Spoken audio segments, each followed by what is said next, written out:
Good day. Please introduce yourself. Good day, ma'am. My name is Catherine Sibi, 36 years old. I'm married.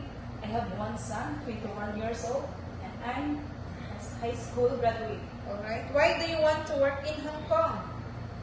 Aside for high salary, Hong Kong is the one of the best country for the domestic helper. Do you have work experience as domestic helper?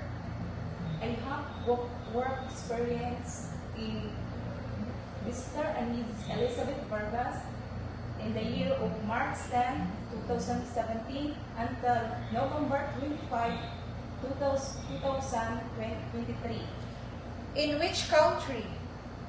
in the Philippines. For how many years in total? In the years of 6 years and 8 months. Alright. Tell me your duties and responsibilities in Philippines.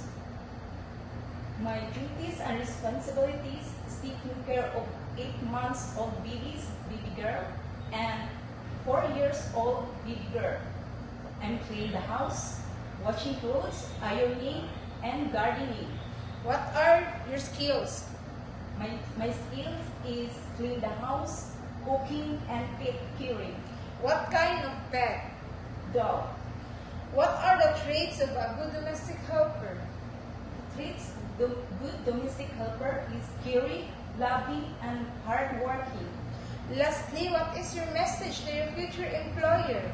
For my future employers, please hire me because I'm hardworking, trustworthy, loving, and I follow your rules and regulations, and I will do my duties and responsibilities. I finish my contract as long as you can. Thank you and God bless.